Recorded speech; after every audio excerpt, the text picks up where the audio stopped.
Bismillahirrahmanirrahim. Assalamualaikum warahmatullahi wabarakatuh. Innal hamdalillah nahmaduhu wa nasta'inuhu wa nastaghfiruh wa na'udzu billahi min shururi anfusina wa min sayyiati a'malina. Man yahdihillahu fala mudilla lahu wa man yudlil fala hadiya lahu. Wa ashhadu an la ilaha illallah wahdahu la syarika lahu wa ashhadu anna Muhammadan 'abduhu wa rasuluh. أما بعد فإن أصدق الحديث كتاب الله وخير الهدي هدي محمد صلى الله عليه وسلم وشر الأمور محدثاتها وكل محدثة بدعة وكل بدعة ضلالة وكل ضلالة في النار. Bersama pengajian kitab kita Ar-Rusul wa Risalah pada bab kemaksuman para anbiya, salatullah wassalam alaihim. Pada kuliah lepas kita tengok poin pada muka 147 bahawa para anbiya ni dalam memutuskan hukuman, maka keputusan Nabi itu adalah maksum. Tapi Nabi juga boleh tersilap dalam memutuskan hukuman dunia, seperti mana yang disebutkan dalam hadis yang kita tengok pada muka 147 tu, yang di bawah tu. Nabi kata, sesungguhnya aku hanyalah manusia, terkadang datang orang yang bersengketa kepadaku. Kemungkinan ada di antara kalian yang lebih pandai berbicara dari yang lain. Maksudnya bila ada dua orang jumpa Nabi SAW, dia ada masalah, ada satu masalah, kemudian dia berhukum, minta Nabi SAW menyelesaikan hukuman tersebut.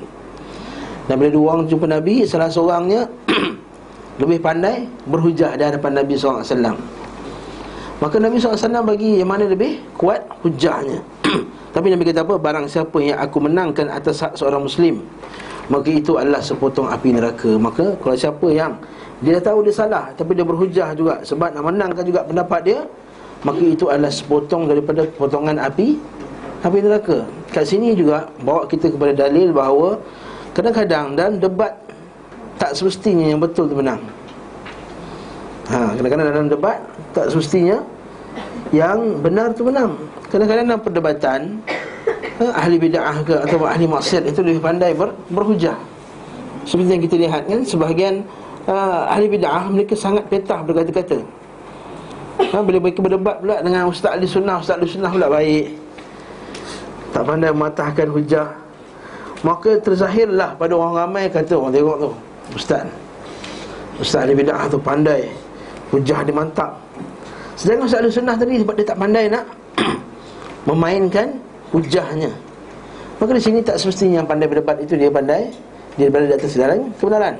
Betul lagi dalam banyak pendapat ulama salafus salih mengatakan bahawa jangan kamu berdebat dengan ahli bid'ah, la tujadilu ahli bid'ah. Jangan berdebat dengan ahli bid'ah, melainkan sekiranya kamu telah itasallah bisilahil Quran wa sunnah wa aqwalis salaf, melainkan kamu telah dibekalkan dengan senjata Al-Quran dan Sunnah, dan juga pendapat kata ulama salafus salih.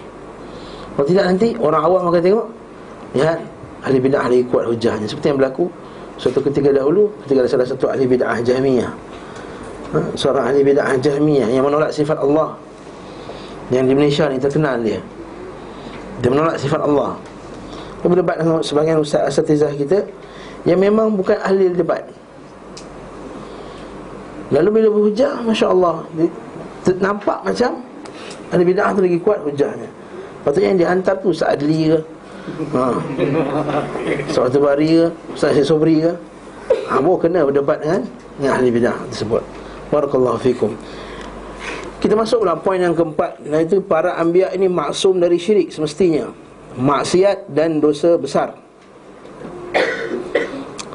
Maksum dari syirik, maksudnya Nabi SAW tidak akan, dan semua sekalian para anbiya tak akan terlibat dalam perbuatan syirik.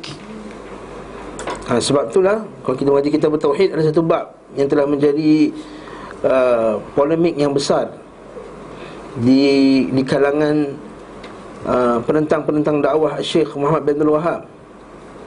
Dalam kitab Tauhid yang dikarang oleh Syekh Muhammad bin Abdul Wahab, ada satu bab berkenaan dengan memberikan nama anak dengan nama yang seolah-olah menghambakan kepada manusia. Dalam kisah tersebut dikatakan bahawa ketika Hawa mengandung, lalu Iblis datang. Dia kata, kamu kena menamakan anak ini dengan Abdul Harith.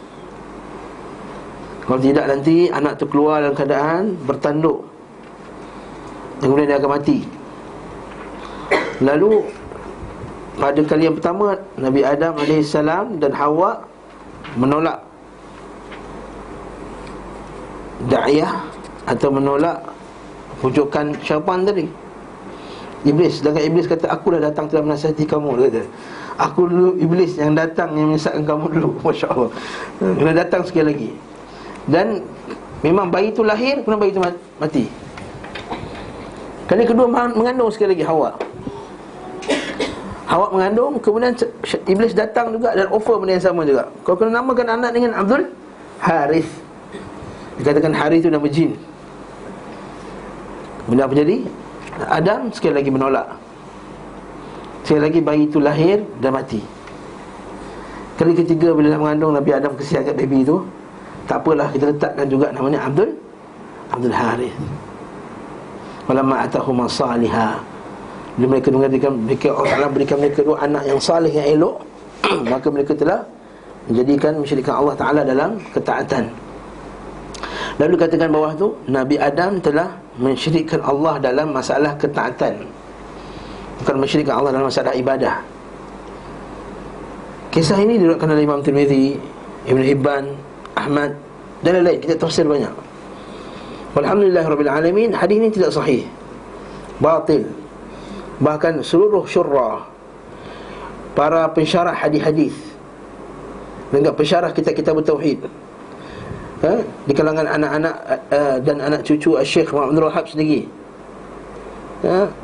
dan juga para ulama mutaakhirin, Syekh Shalih Fauzan, Syekh Abdullah Gunaiman, Syekh Muhammad Shalih Utsaimin, Syekh bin Baz rahimahullah, semua yang mengatakan kisah ini tidak sahih. Membersihkan Nabi Adam daripada mensyirikkan Allah Ta'ala dalam masalah ketaatan. Jadi siapa yang baca kitab tauhid, lalu bab ni kena faham masalahnya betul-betul, supaya tidak tertipu. Sebab hujah tu dibawakan, dimasukkan dalam kitab mereka. Kitab siapa? Kitab yang disebut oleh yang satu hamba Allah tu. Yang nak sebutkan nama dia pun saya tak sanggup nak sebut nama dia. Yang dia menuduh bahawa Syekh Abdul Wahab telah mensyirikkan, menuduh Nabi Adam AS sebagai syirik. Dan Syekh Abdul Wahab bawakan kisah tu, kemudian bawah tu dijelaskan Nabi Adam bukan melakukan syirik, cuma dia telah melakukan ketaatan kepada Iblis dalam masalah tersebut. Kisah ni dibatalkan oleh Syekh Abdul Wahab. Dia kata, macam mana Nabi Adam boleh taat Iblis, sedangkan Iblis dah sesatkan Nabi Adam AS, dah menyebabkan Nabi Adam turun ke dunia. Patutnya first time dia nampak Iblis tu, Nabi Adam memang dah akan rejam dia, sebab telah menyebabkan kebinasaan, kesusahan kepada Nabi Adam AS. Jadi kisah itu tidak benar, kisah tidak sahih. Bahkan Syekh Abdul Gunaiman dia sangat keras menolak kisah tersebut. Kata kisah ini batil, mungkar. Wallahu ta'ala alam bisawab. Yang pertama, bersih dari syirik. Yang kedua, bersih dari maksiat. Tuan Nabi SAW tidak pernah menipu. Jadi untuk disebabkan Nabi SAW menipu, satu benda yang perlu dikaji balik. Walaupun ada hadis Nabi SAW yang kata apa? Perangan itu satu penipuan. Perangan itu satu penipuan. Lalu orang gunakan hadis ni untuk menghalalkan perbuatan mereka menipu dalam apa? Perbuatan pilihan raya kampus dan lain-lain. Dia kata tak apa, peperangan ni kita menipu tak ada masalah. Kalau macam tu, pihak yang lawan pun akan guna hujah yang sama juga. Ini peperangan.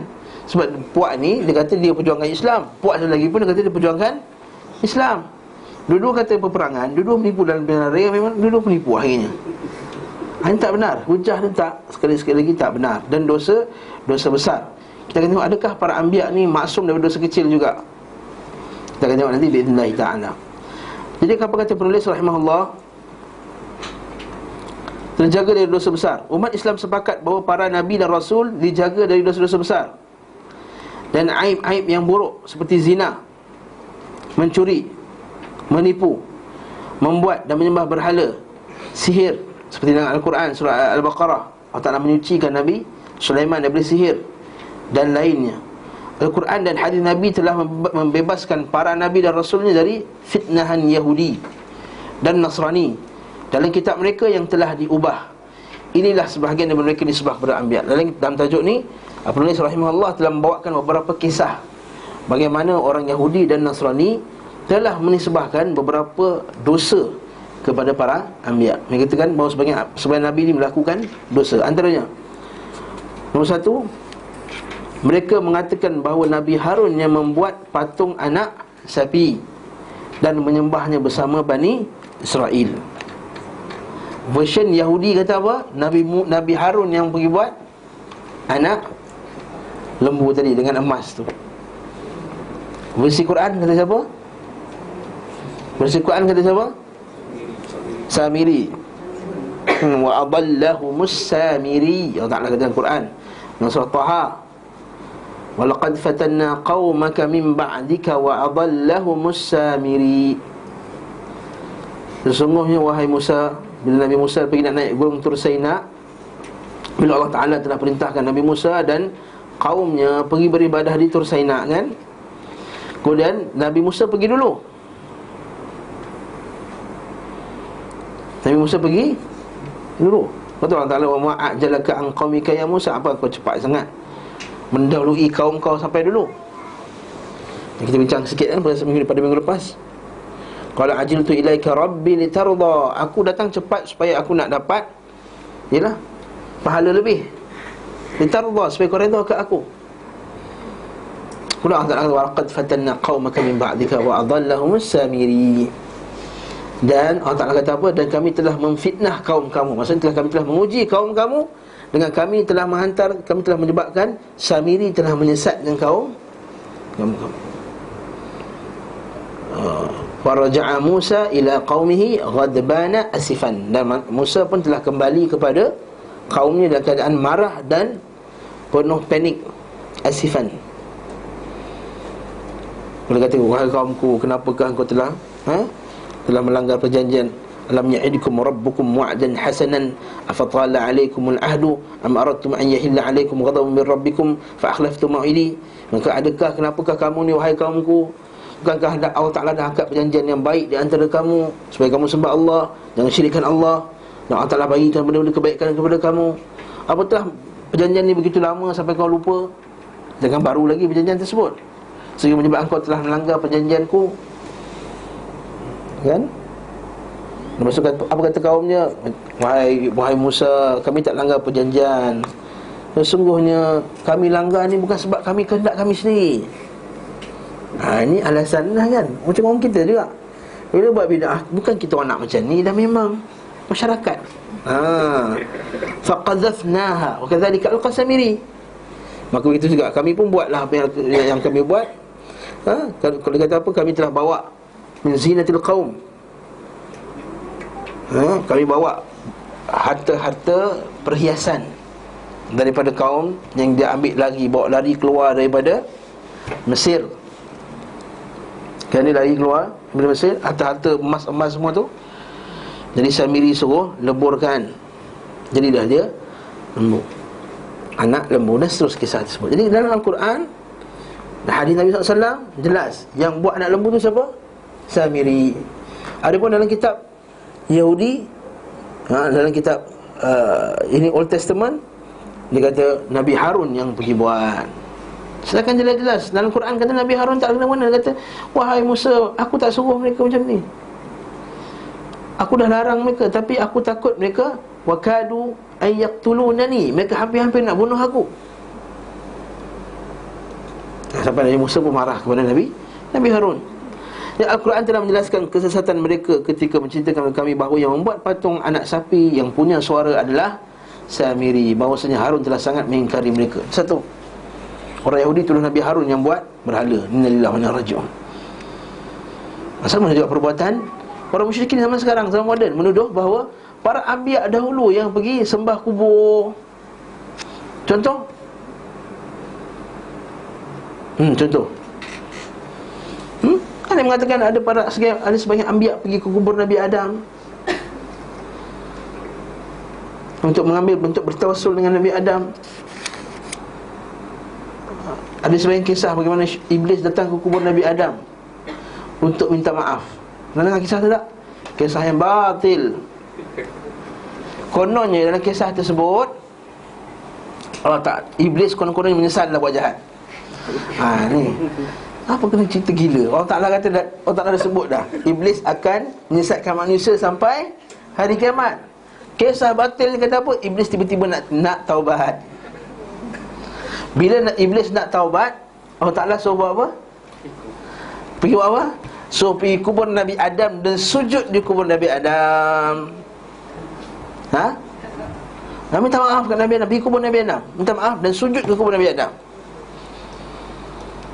Tapi tak juga, Iblis kata aku nak taubat boleh, tapi nak sujud ke kubur Nabi Adam tak boleh. Dia tetap juga masih hidup tak sujud, mati nak sujud buat apa? Barakallahu fikum. Jadi kata kisah ni kisah yang batil. Sebenarnya dia cuba nak apa? Dia nak cuba justify bahawa kau nak taubat, pergi ke kubur para anbiya.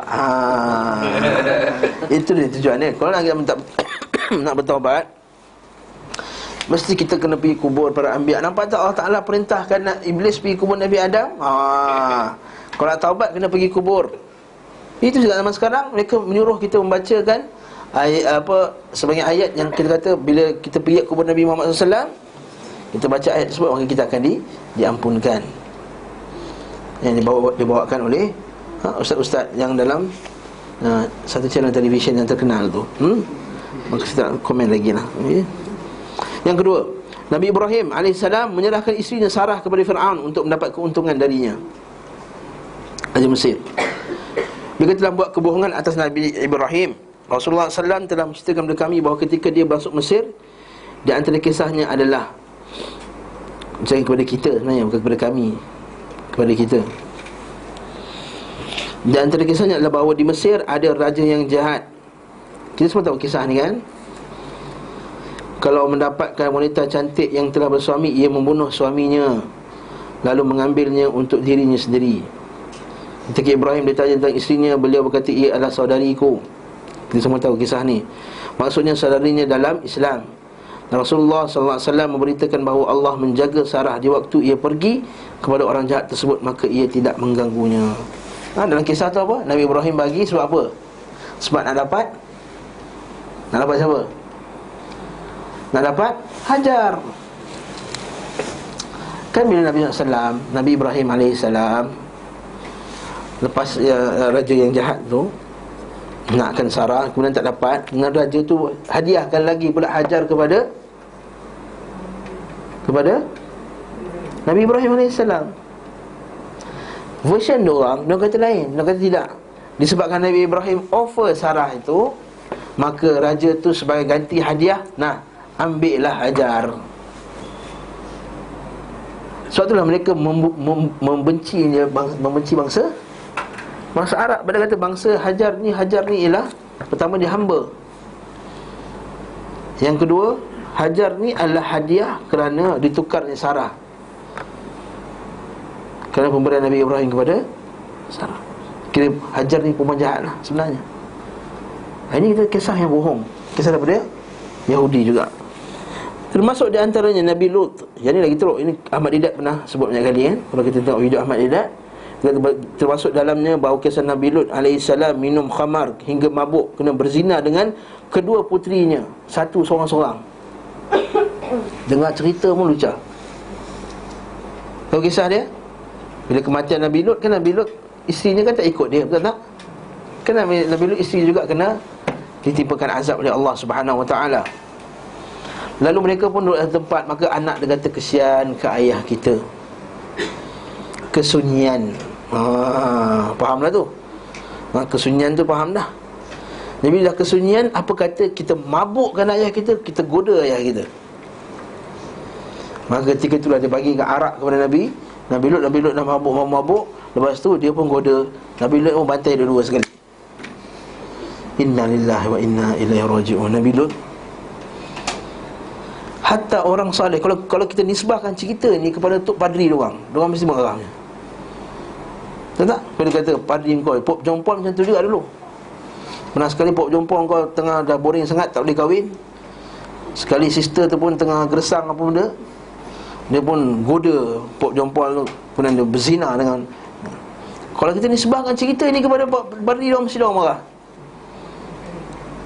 Berani kau tuduh. Macam juga kisah kahwin mut'ah.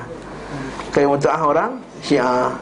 Bila dia kata kahwin mut'ah ni Masya Allah bagus, kita mendapat pahala 1000 setiap air mani yang masuk ke dalam badannya akan dapat ganjaran syurga apa semua. Sekali kata nak aku mut'ah dengan bini kau, kata tak boleh. Nak mut'ah dengan anak kamu, nak tak? Tak nak. Kata tak boleh. Mana boleh mut'ah sebab nak menjaga kesucian diri. Anak kamu jaga kesucian diri, orang lain tak jaga kesucian diri. Innalillahi wa inna ilaihi raji'un. Ini sama juga kisah. Ini kisah mut'ah sama macam kisah Yahudi. Kahwin mut'ah itu adalah diambil daripada akidah Yahudi. Na'udzubillah dari perkataan tersebut, padahal beliaulah yang mengajak manusia kepada kesucian sepanjang hidupnya dan memerangi kemesuman. Ini bahasa Indonesia lah, maksudnya memerangi perzinaan. Akan tetapi itu adalah kedengkian orang Yahudi yang menural kepada manusia sempurna. Semoga Allah melaknat orang-orang yang zalim. Nabi Yaqub AS mencuri haiwan ternak dari suakanya dan membawa keluarganya pergi dengan sembunyi-sembunyi tanpa beritahu. Nabi Yaqub curi kambing. Allah, Masya Allah. Ruben berzina dengan isteri bapaknya Yaqub, dan Yaqub mengetahui perbuatan tersebut dan tapi dia diam. Masya Allah. Nabi Daud AS berzina dengan isteri salah seorang pimpinan tenteranya. Kemudian ia membuat sandiwara untuk membunuhnya, maka ia dibunuh. Kemudian Daud mengambil isterinya dan menggabungkannya dengan isteri-isterinya, lalu melahirkan Nabi Sulaiman. Sulaiman murtad di akhir umurnya, menyembah berhala dan membangun tempat ibadah. Dan Al-Quran memang sebut ada patung pada zaman Nabi Sulaiman, tapi bukan untuk dijadikan sebagai sembahan, dijadikan sebagai satu tugu peringatan untuk menunjukkan kerajaan kehebatan. Dan kita kata kisah ni Allahu a'lam bissawab, sebagian ulama' dah kata itu syariat Nabi Sulaiman AS, syariat dia. Dan tak disembahnya patung ketika tu. Allah Ta'ala telah mengharamkan patung itu dalam syariat Nabi Muhammad SAW. Ada sebagian berhujah dengan kisah Nabi Sulaiman. Pada zaman Nabi Sulaiman ada para malaikat dan jin membina patung-patung sebagai tugu. Maka dihujahkan dengan kisah Nabi Sulaiman yang kata, tengok, boleh bina patung. Sebab tu kalau kita di negara Iran, Ibn Sina punya patung begitu cantik diukir di tengah-tengah bandar. Sebab Ibn Sina tu dia sangat agung-agungkan Ibn Sina. Orang Syiah agungkan Ibn Sina sebab Ibn Sina ialah Syiah. Ibn Sina ialah Syiah Batiniyah. Bapaknya orang Yahudi, dan dia dah telah bawa akidah falsafah Batiniyah yang kufur, yang semua ulama sepakat kufur. Ibn Sina, tapi orang tak kenal dia. Kita pernah banggalah dapat kelas 1 Ibn Sina. Masa sekolah agama dulu. Kalau kelas 4 yang paling pandai Ibn Sina, atas sekali. Saya dulu kelas sastra Ibn Muqaffa. Ibn Muqaffa ni kelas sastra lah. Ibn Muqaffa ni ahli sastra. Satu Ibn Sina pandai. Alhamdulillah aku tak masuk Ibn Sina. Ibn Sina ni kufur. Dan anak murid dia yang paling sayang dia adalah siapa? Pengikut dia yang paling tegar sekali, yang menyebarkan akidahnya sampai dijadikan kitab Ibn Sina sebagai salah satu kitab akidah pada zaman tu. Siapa dia? Nasiruddin At-Tusi. Nasiruddin At-Tusi. Ada satu radio dalam Malaysia ni, radio Islam lah. Tokoh-tokoh sains Islam. Nasiruddin At-Tusi lahir pada sekian tahun dan sekian tahun apa semua. Dia tak cerita pun Nasiruddin At-Tusi ni akidah dia akidah apa.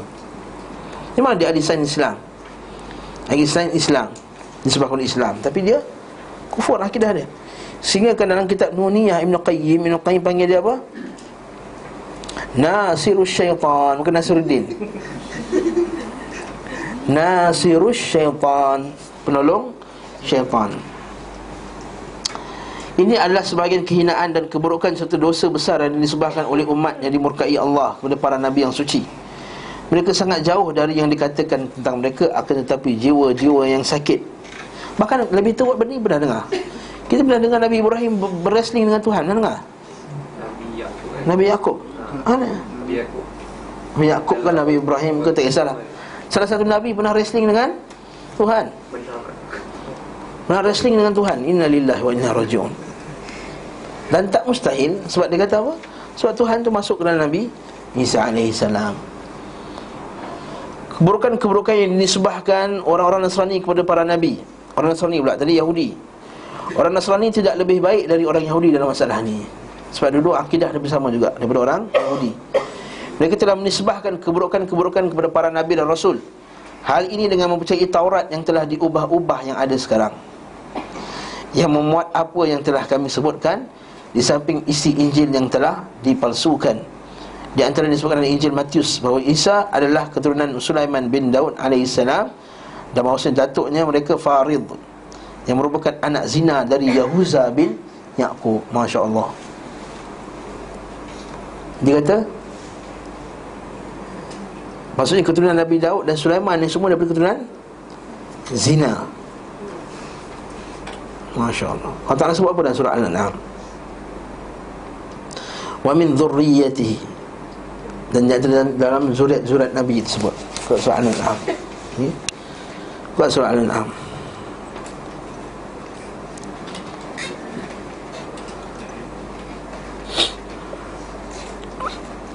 Hampir-hampir ayat 100 ataupun 70.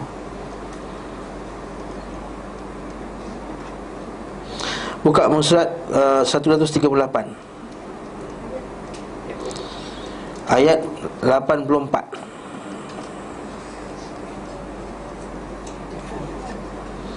Ayat 83-84. Setelah Allah Ta'ala ceritakan berkenaan dengan kisah Nabi Ibrahim berdebat, berhujah dengan kaumnya berkenaan dengan Tuhan bulan, Tuhan matahari, Tuhan bintang apa semua tu. Kemudian Allah Ta'ala kata ayat 83 tu, wa tilka hujjatuna atainaha Ibrahim ala qaumih, dan itulah hujjah kami yang kami telah berikannya kepada Ibrahim ke atas kaumnya.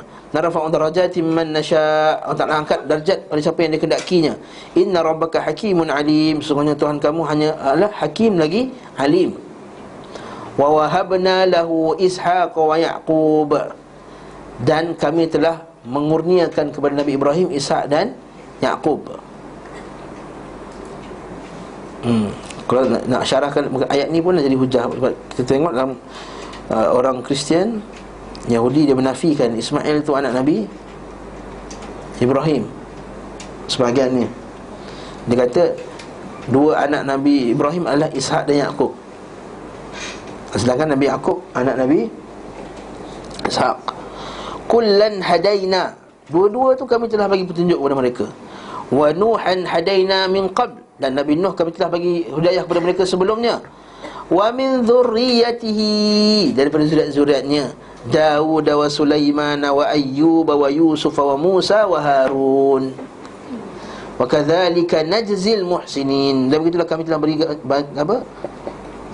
balasan kepada orang yang buat baik. Wa Zakaria wa Yahya wa Isa wa Ilyas kullun minas salihin, itulah orang yang saleh. Wa Ismail wa Isa wa Yunus wa Luta, itulah Ismail, Nabi Ilyas, Nabi Yunus dan Nabi Lut. Kullan faddalna 'alal alamin, kami telah melebihkan mereka di antara orang-orang yang lain dalam muka bumi Allah Ta'ala ini. Kemudian kita sambung di bawah tu, wa min abaihim wa dhurriyyatihim wa ikhwanihim, dan dari ayah-ayah mereka dan zuriat-zuriat mereka dan saudara mereka. Wajtabainahum, kami telah pilih mereka. Wa hadainahum ila siratal mustaqim, dan kami telah bagi petunjuk kepada mereka ke jalan yang benar. Takkanlah orang yang Allah Ta'ala telah pilih, orang yang berpetunjuk Allah Ta'ala lebihkan pada manusia yang lain adalah anak zina, betul zina. Mustahil.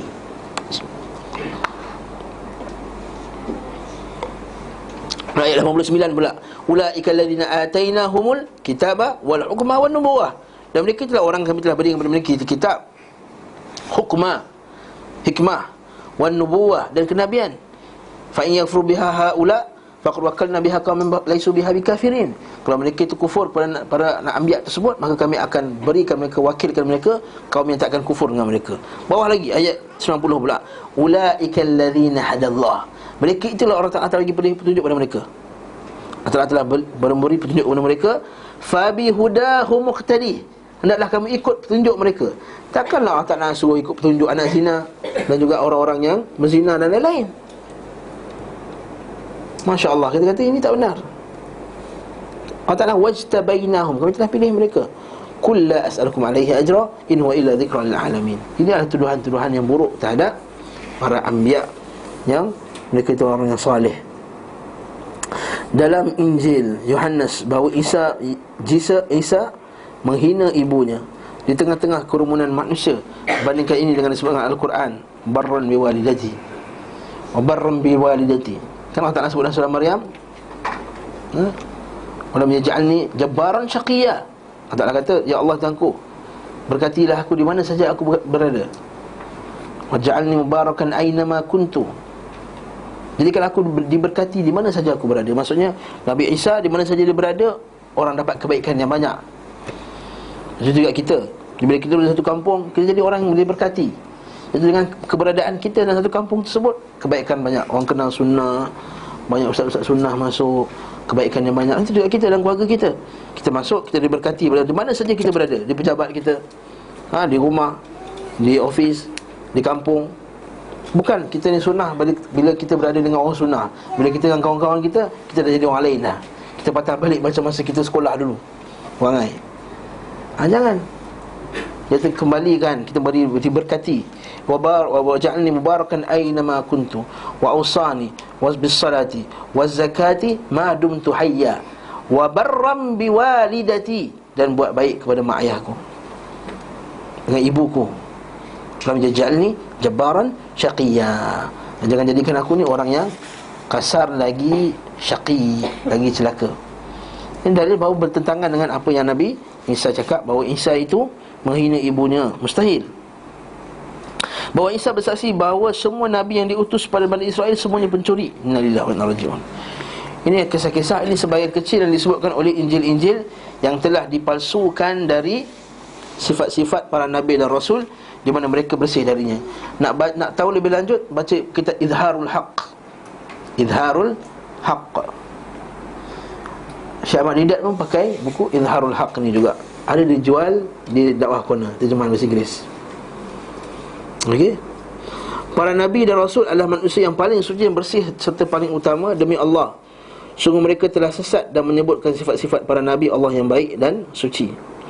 Oleh kerana itu umat Islamlah yang membela para Nabi dan Rasul, yang memuji mereka. Ia adalah pewaris para Nabi yang menjalankan agama mereka, berbeza dengan sikap orang Yahudi dan Nasrani terhadap Nabi-Nabi mereka. Sebab itu mereka bunuh Nabi mereka. Sebab mereka anggap Nabi mereka itu orang yang tak ada faedah, tak ada kedudukan. Sebab Nabi-Nabi mereka anak zina, Nabi-Nabi mereka itu pencuri, Nabi mereka itu adalah orang yang buruk. Lepas tu mereka membunuh para anbiya yaqtuluna anbiya bighairil haqq. Mereka bunuh Nabi mereka tanpa hak. Yang kedua, B pula. Jadi kita dah selesai masalah pertama, Nabi semua maksum dari dosa-dosa besar. Sebab itulah bila ada saja hadis yang padanya ada nampak seolah-olah macam Nabi buat satu benda dosa yang besar, maka para ulama pasti akan melihat hadis tersebut sama ada hadis tak sahih ataupun ada masalah terhadap matan hadis tersebut. Katanya nampak perbuatan Nabi Musa dia terbunuh orang Kipti tu. Kejap lagi ada cerita. Oh, lagi. Kejap lagi ada cerita, kejap lagi, sikit lagi. Nabi Musa terbunuh. Okey, sebab dah kita tengok hujah, adakah para anbiya ni bersih langsung berdosa sampai tak buat dosa kecil? Dekat sini pula kebanyakan ulama, kata penulis, berpendapat bahawa para nabi tidak terjaga dari dosa-dosa kecil. Okey, dosa besar confirm Nabi para anbiya tak buat. Dosa kecil buat tak para anbiya? Kat sini ulama ada dua pendapat. Majoriti ulama kata para anbiya buat juga dosa kecil, terbuat juga dosa kecil, tapi tidak melazimi dosa kecil tersebut. Sebab Nabi kata, hatta Nabi sendiri kata apa? La israra fis saghair. Tidak ada israr pada bab saghair. Kerana tidak ada dosa kecil pada dosa kecil yang dibuat secara berterusan. Itu juga dengan Nabi kata la tuhqiranna as-saghair min adh-dhunub. Jangan kamu mengkecilkan dosa-dosa kecil.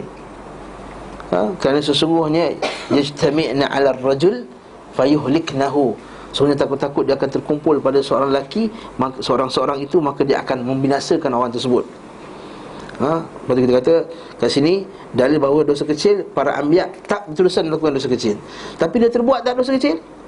Kat sini jumhur ulama, majoriti ulama kata para anbiya juga tak selamat dari dosa kecil. Sebab apa? Sebab di situlah adanya fadilat bagi para anbiya, iaitu mereka ada taubat, ibadah taubat. Bukankah ibadah taubat itu ibadah terbesar sekali? Jadi kalau para anbiya bersih dosa besar dan dosa kecil, maka apakah kelebihannya bagi mereka dalam bab ibadat, bab taubat? Kalau tak ada dosa kecil, maka apa faedah taubat? Macam mana turunnya ayat la ilaha illa anta subhanaka inni kuntu minadh dhalimin? Macam pula ayat rabbana zalamna anfusana wa illam taghfir lana wa tarhamna lanakunanna minal khasirin. Rabbi inni zalamtu nafsi zulman kabira faghfir li maghfiratan min indik innaka antal ghafurur rahim. Takkan Nabi boleh sebut Rabbi inni zalamtu nafsi zulman kabira, ya Allah, aku telah menzalimi diri aku dengan kezaliman yang besar, faghfir li maghfiratan min indik, maka ampunkanlah aku. Maksudnya Nabi tak buat dosa. Kenapa Nabi kata aku telah melakukan benda yang zalim?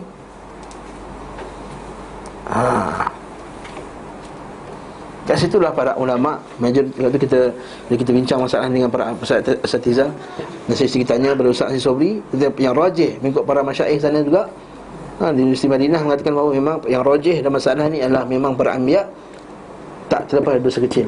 Mereka tidak berterusan melakukan dosa kecil tersebut. Kerana pertama, menunjukkan bahawa mereka manusia.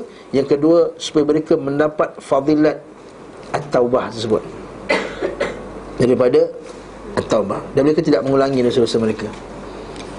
Bukan macam kita.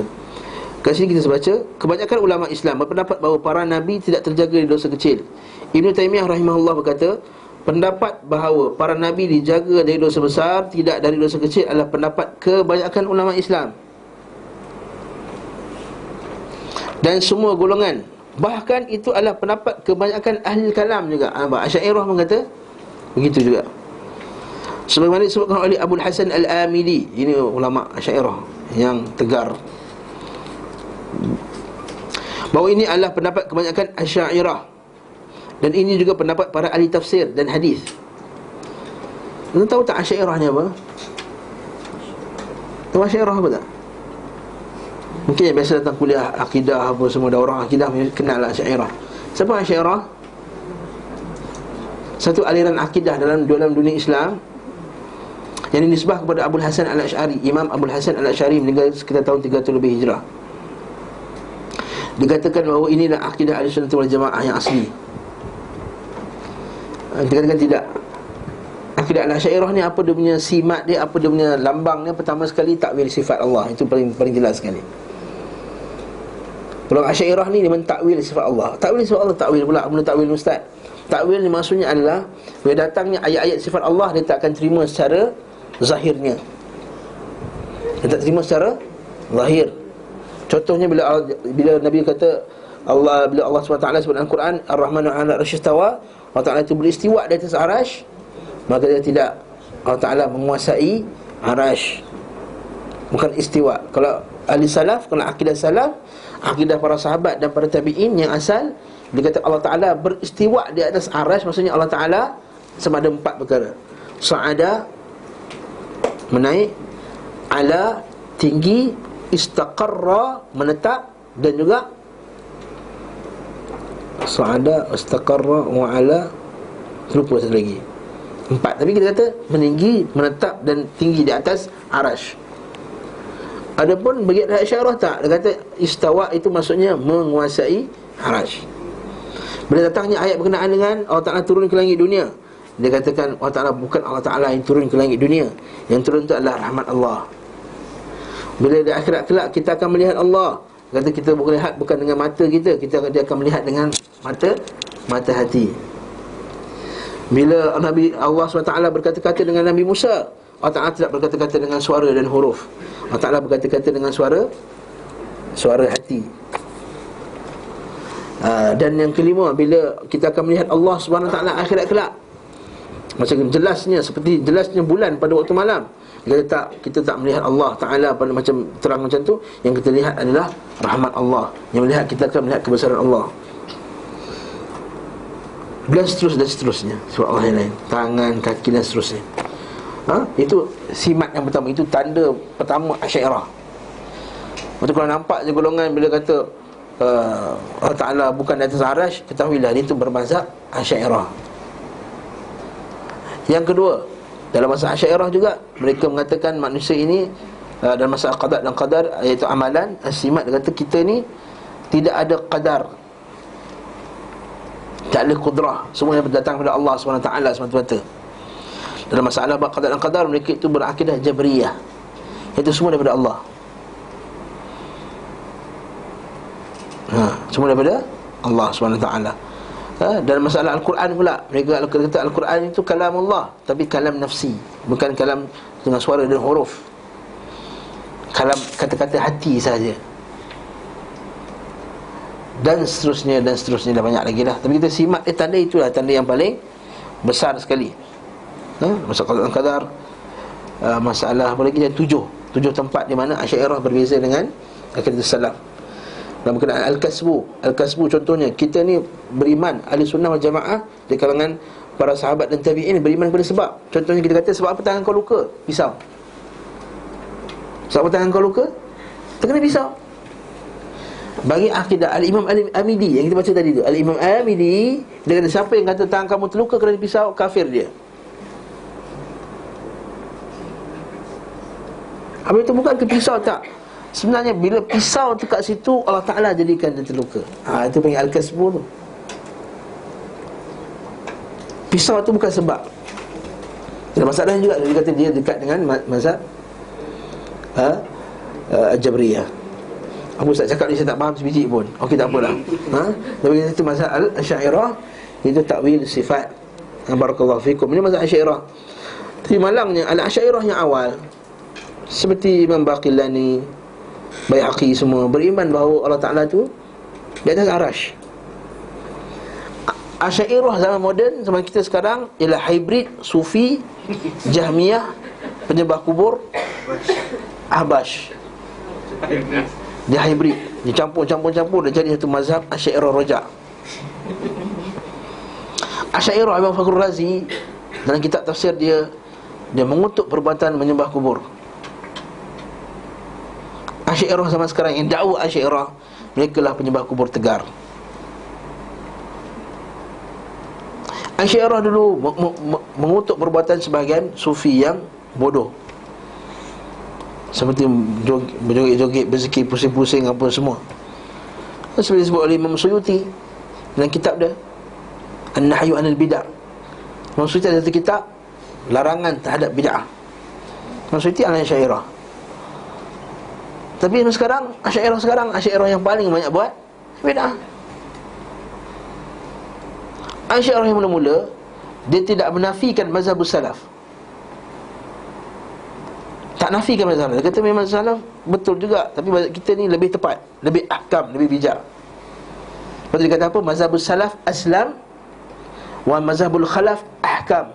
Dia kata mazhabul khalaf, mazhab khalaf itu lebih ahkam, lebih bijak.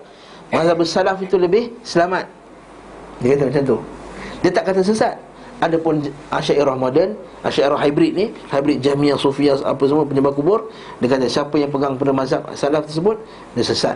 Dia Jahmiyah, dia Jahmiyah, dia musyabbihah, menjisimkan Allah Subhanahu Wa Taala. Dia kata Allah Taala di atas arash. Lihat dalam Imam Nawawi rahimahullah, bila sampai ayat sifat, dia kata dalam mazhab ni ada mazhab khalaf dan mazhab salaf. Mazhab salaf ini lebih selamat, mereka tidak masuk ke dalam perbincangan. Ada mazhab khalaf, mereka membincangkan dia dalam masalah yang sesuai dengan bahasa Arab. Dia kata bukan dalam mukaddimah Imam Nawawi, mukaddimah Al-Majmu'. Tapi tak, yang dia kata, siapa yang kata musyabbihah, Allahu wujudun bila makan, Allah itu wujud tanpa tempat, say no tu Wahabi, dia kata. Ini kata, ini akidah orang yang menyimpang. Kalau ada dengar saja ustaz yang letak saja kat dalam kereta dia ke, Allah Ta'ala wujud tidak bertempat, itu kita letak jauh-jauh. Itu akidah Jahmiyah, Asy'ariyah yang telah dihybridkan. Semua masuk dalam tu. Itu cerita Asy'ariyah. Bagi siapa yang tak kenal mazhab Asy'ariyah, tapi sini bukan makamnya. Mak cerita mazhab Asy'ariyah kita hajat kepada 2-3 kelas. Dan ini adalah juga pendapat ahli tafsir. Maksud ini tu apa? Itu para anbiya semua tidak terlepas dari dosa kecil. Serta para ahli fiqh. Bahkan tidak dinukil dari ulama terdahulu, para imam, para sahabat tabi'in dan pengikut mereka kecuali sesuai dengan pendapat ini. Apa dalilnya? Apa dalil mengatakan bahawa para nabi ini tak terlepas dari dosa kecil? Jumhur ulama, majoriti ulama berdalil atas pendapat mereka dengan beberapa dalil. Pertama, maksiat Nabi Adam kita makan pohon yang dilarang. Nabi Adam langgar perintah Allah tak? Dia makan buah tu, langgar perintah Allah. Nak kata apa tu? Bukan maksiat, bukan dosa. Ya, dosa, tapi dosa kecil dia langgar tersebut.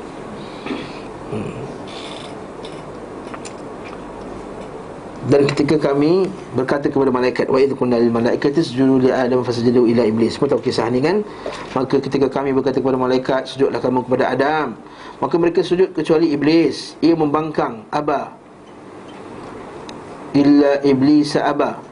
Faqulna ya Adam, inna hadha aduwwun laka wa li zawjika fala yukhrijannakuma minal jannati fatashqa. Wahai Adam, sesungguhnya ini iblis ini adalah musuh bagimu dan bagi isterimu, dan bagi isterimu, maka jangan sekali-kali sampai ia mengeluarkan kamu dari syurga.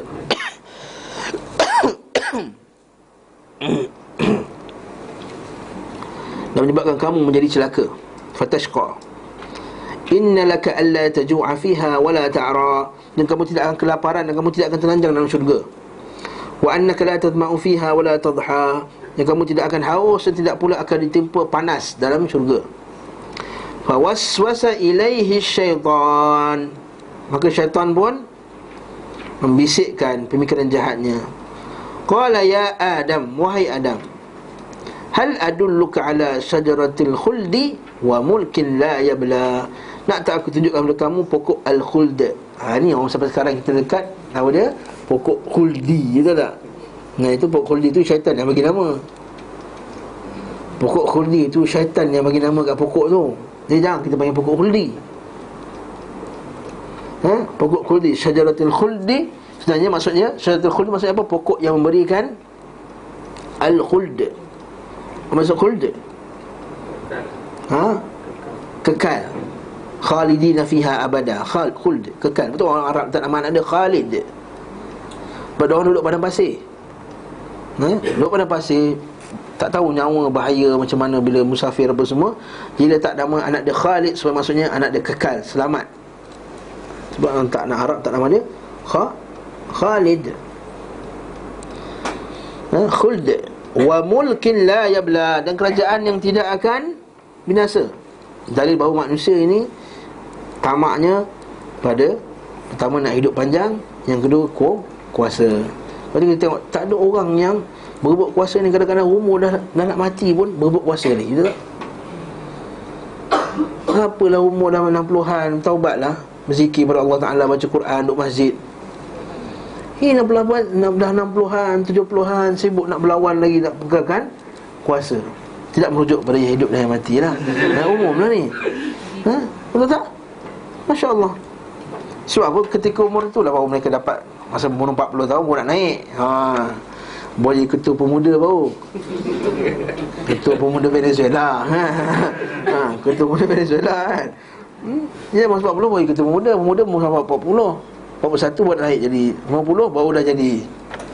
Akhirnya umur 60-an bergaduh lagi. Masya Allah. Macam Riyadhus Salihin, para sahabat radhiyallahu ta'ala anhum 40 tahun dah pencen.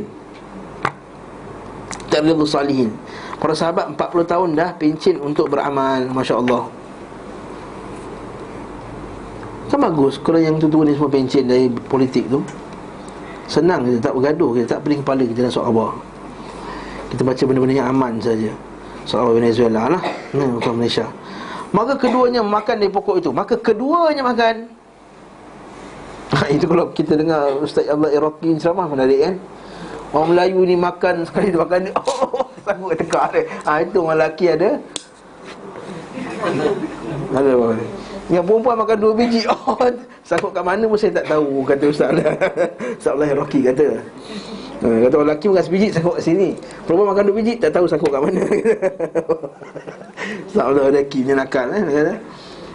Wallahu alam. Tak, bukan, ini bukan Adam's apple. Orang putih panggil Adam's apple. Tadi bukan sebab Nabi Adam tersangkut.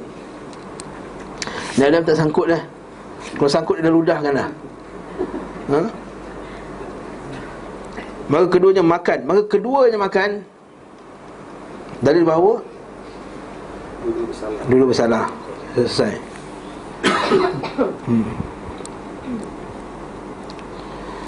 Lalu nampaklah bagi keduanya aurat-auratnya. Fawaswasa fabadat lahuma sawatuhuma. Ini betul lah. Ini sama dengan kisah dalam Bible kan. Bible kata bila Nabi Adam makan buah, kemudian dua jadi ditelanjangkan dan ambil daun. Betul tak? Cuma mereka menggambar. Kalau ada gambaran mungkin tak betul. Cuma kisah tu betul, iaitu Nabi ambil daun daripada daun syurga. Fabadat lahuma sawatuhuma fatafiqa yakhsifani alaihima min waraqil jannah. Nampak? Maka mereka pun mulai menutupnya dengan daun-daun yang ada di syurga. Betul lah tu. Fa'asa Adamu rabbahu. Nampak kat sini, nampak tak? Ini poin dia. Durhakalah Adam kepada Tuhan dan sesatlah ia. Ayat ini jelas dan maksudnya jelas. Ia telah menerangkan bahawa Adam bermaksiat kepada Tuhannya. Tapi dia ulang balik tak. Yang kedua, Nabi Nuh berdoa kepada Tuhannya tentang anaknya yang kafir. Wa nada Nuhur rabbahu faqala rabbi inna bani min ahli wa innaka wa'dakal haqq wa anta ahkamul hakimin. Dan Nuh berseru pada Tuhannya sambil berkata, ya Tuhanku, sungguh dia anakku, termasuk dalam keluargaku, dan semuanya janji engkau itu adalah benar, dan engkau adalah hakim yang seadil-adilnya. Soalan macam Nabi Nuh tak puas hati lah. Ya Allah, kenapa jadikan anak aku kafir? Tak ikut dia. Maka Tuhannya menegurnya atas perkataannya dan memberitahunya bahawa ia bukan keluarganya dan perbuatannya adalah perbuatan yang tidak baik.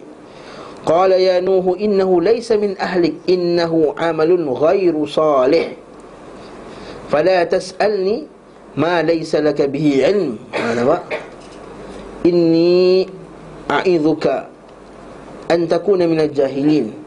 Hai Nuh, sungguhnya dia bukanlah termasuk keluargamu. Dalil bahawa apa? Kalau tak ikut Nabi, walaupun keluarga Nabi, Allah Ta'ala kata apa? Sesungguhnya dia bukan dari keluargamu. Dia bukan daripada keluarga.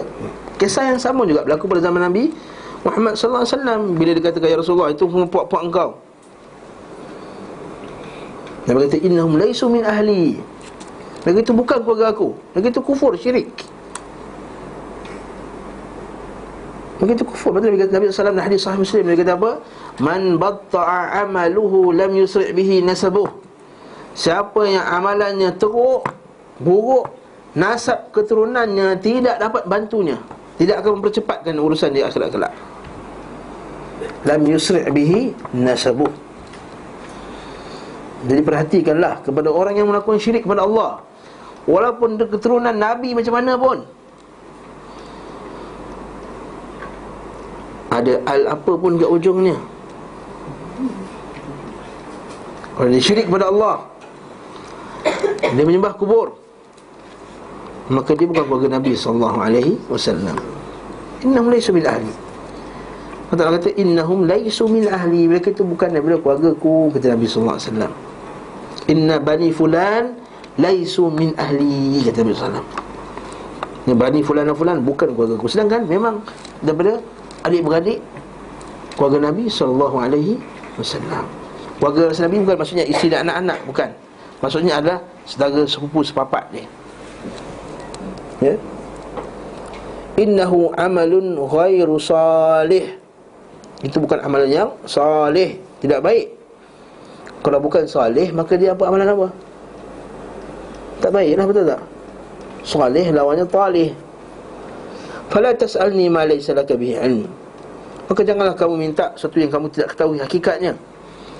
Sesungguhnya aku memberi peringatan kepadamu agar kamu jangan termasuk orang-orang yang tidak berpengetahuan. Masya-Allah. Kemudian Nabi Nuh pun istighfar. Kalau istighfar mesti daripada kesalahan, betul tak? Takkan istighfar daripada benda tak salah. Benda yang tak salah, minta maaf.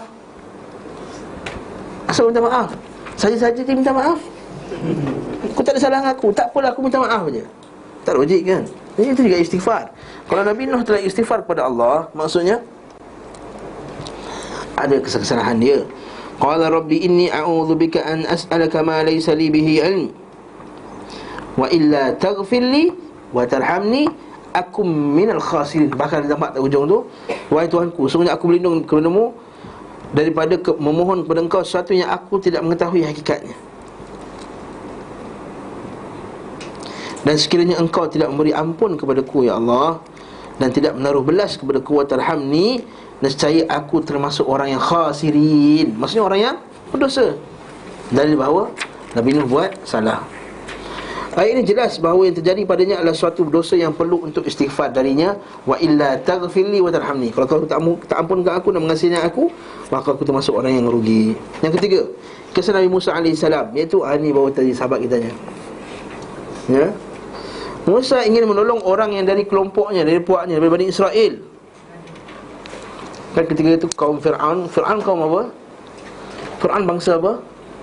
Fir'aun bangsa Qibti, bangsa asli orang Mesir, orang Afrika lah kiranya.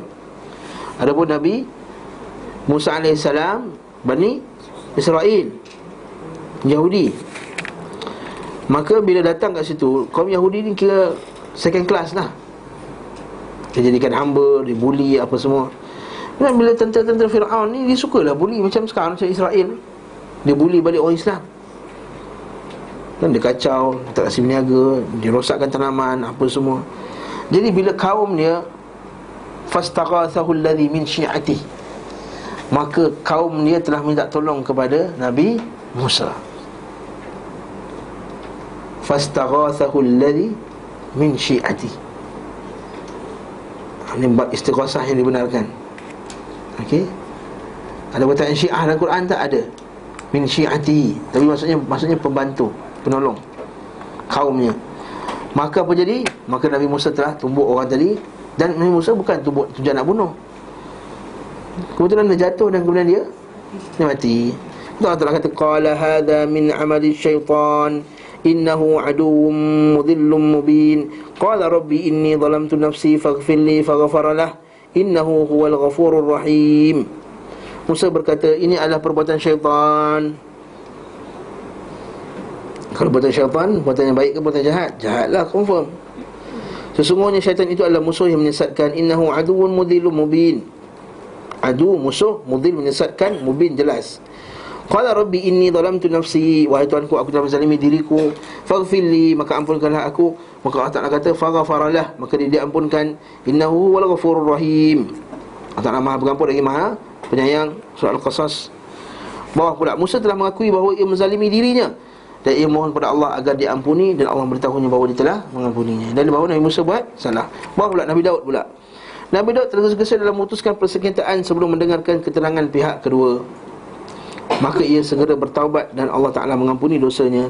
Fastaghfara rabbahu wa kharra raqi'a wa anab faghafarna lahu dhalik. Dia minta ampun kepada Tuhannya lalu menyungkur, sujud dan bertaubat, maka kami ampuni baginya kesalahannya.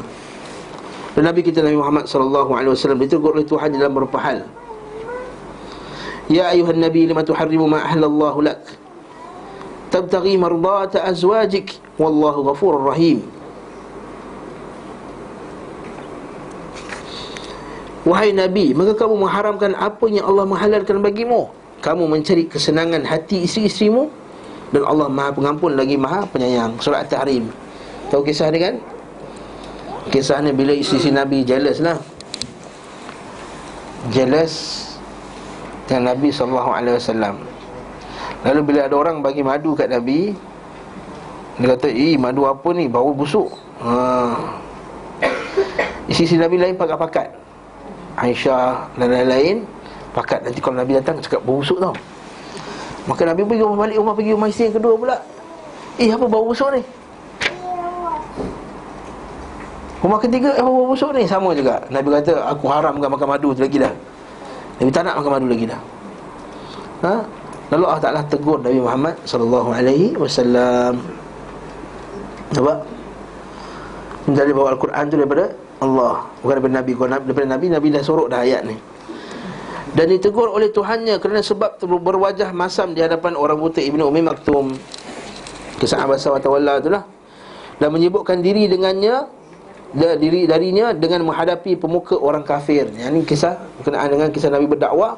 Nabi nak dakwah orang besar dulu, Datuk, Tan Sri, menteri-menteri zaman jahiliah lah, bukan zaman sekarang. Maka Nabi bila dakwah kepada mereka, datanglah Ibnu Ummi Maktum nak dengar dakwah Nabi. Nabi kata, tunggulah kejap aku nak pergi. Macam itulah ayat ni. Abasa wa tawalla, sedangkan dia buta, tak nampak. Dalil bahawa Nabi buat salah tak masalah ni? Dia buat salah. Allah Ta'ala tegur, Abasa wa tawalla an ja'ahu al-a'ma wa ma yudrika la'allahu yazakka aw yadhakkaru fatanfa'ahu dhikra. Dan Muhammad bermuka masam dan berpaling kerana telah datang seorang buta kepadanya. Tahukah kamu barangkali ia ingin membersihkan dirinya dari dosa, atau dia ingin mendapat pengajaran, lalu pengajaran itu memberi manfaat kepadanya. Nampak? Yang ketiga pula, Rasulullah SAW menerima tebusan dari tawanan perang Badar. Masa perang Badar ada tawanan perang, dan Nabi SAW ambil tawanan perang Badar dan lepaskan pula tawanan perang Badar tu. Sedangkan Umar radhiyallahu anhu nak hukum bunuh ke atas tawanan tersebut. Kerana Umar tak nak nanti kalau mereka balik ke Madinah, ke Mekah, mereka akan menaikkan semangat orang-orang Mekah untuk berjihad lawan balik balas dendam. Yang kedua, menguatkan lagi tentera Mekah. Adalah ambil tawanan, kemudian lepaskan pula. Dia akan kembali dan menguatkan lagi tentera kafir. Ketika itu Allah Ta'ala tegur, laula kitabun minallahi sabaqa lamassakum fima akhadhtum azabun azim.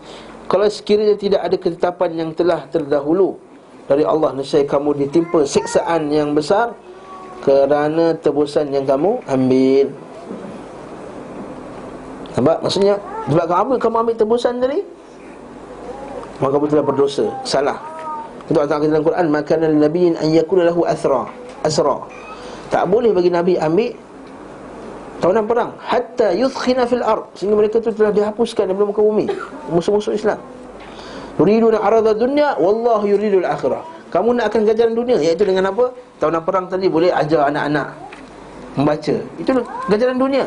Wallahu yuridul akhirah, Allah tak nak ganjaran akhirat. Dari segi zahir nampak baguslah, anak Madinah dapat belajar membaca. Tapi dari segi yang dari segi lebih dalam lagi, dia akan menguatkan tentera musuh. Apa faedahnya kalau anak kita dapat membaca, tapi tentera musuh makin kuat? Kat sini nak ajar kita kepada apa? Apa faedahnya kalau kita hantar anak kita belajar ke satu negara kufar, negara kafir, anak kita pandai, tapi pada masa sama anak kita dapat akidah-akidah yang jelek dan rosak. Menguatkan lagi kekuatan dia musuh. Maksudnya anak-anak kita mengaji kat sana, kemudian tak nak balik sebab gaji besar. Menguatkan lagi ekonomi tentera-tentera, menguatkan lagi ekonomi musuh negara kafir. Minta maaf kalau ada yang terkena, tapi yang saya katakan sini, sebab tu para guru kami, Syekh Ahmad Yusuf Daqaq, dia kata, kalau kamu dah belajar, dah dapat ilmu daripada sana, balik, kuatkan orang Islam, kuatkan negara kita, negara Islam. Jangan bekerja sana, kuatkan lagi ekonomi dia, kuatkan lagi dia punya perusahaan, dan dia akan balas balik kepada negara Islam. Negara-negara kafir seperti Amerika Syarikat, United Kingdom, yang jelas memusuhi negara Islam, yang membunuh anak-anak kita di Iraq, membunuh anak kita di Afghanistan, dan seterusnya. Kenapa kita nak bantu dia menguatkan ekonomi dia pula?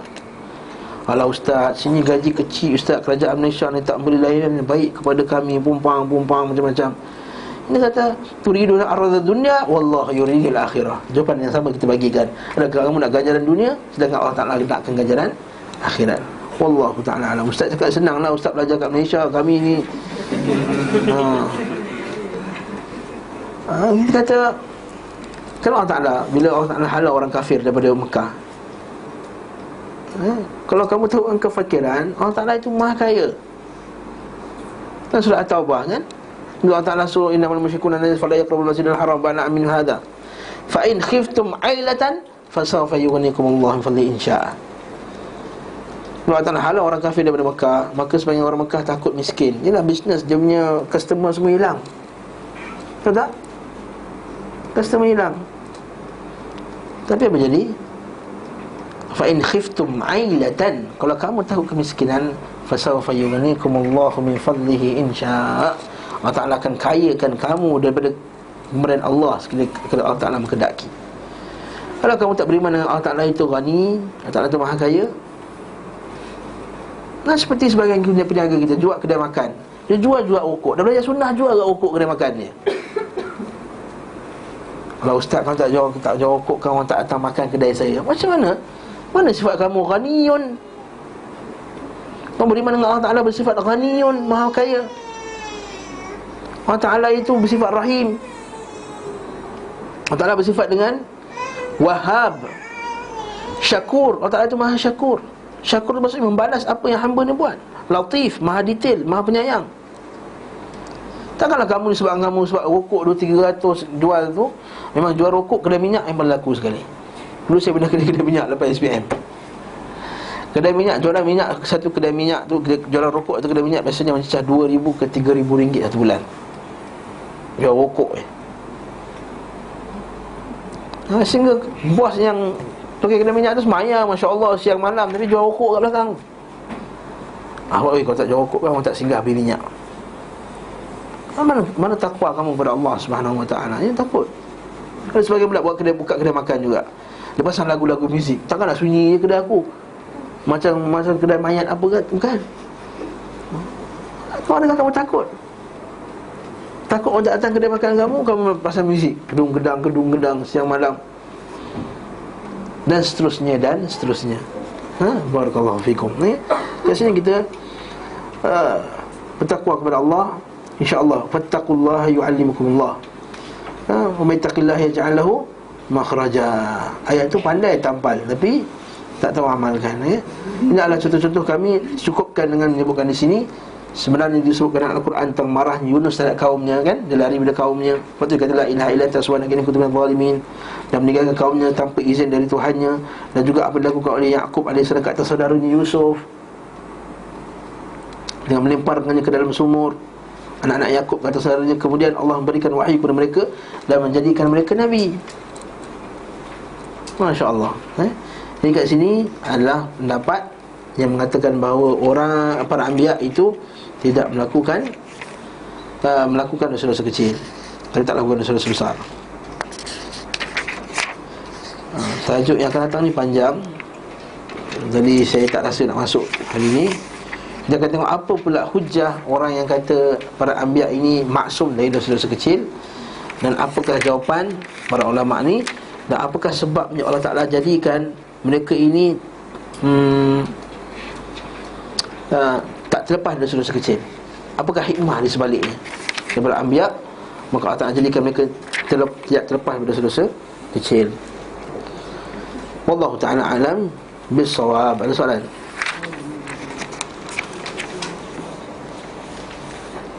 Tak ada ya? Bab Nabi ni tak ada soalan. Kalau bab jin banyak soalan. InsyaAllah. Masya Allah. Subhanakallahumma bihamdika asyhadu an la ilaha illa anta astaghfiruka wa atubu ilaik. Sallallahu ala Muhammad wa ala alihi wa sahbihi. Walhamdulillahi rabbil alamin.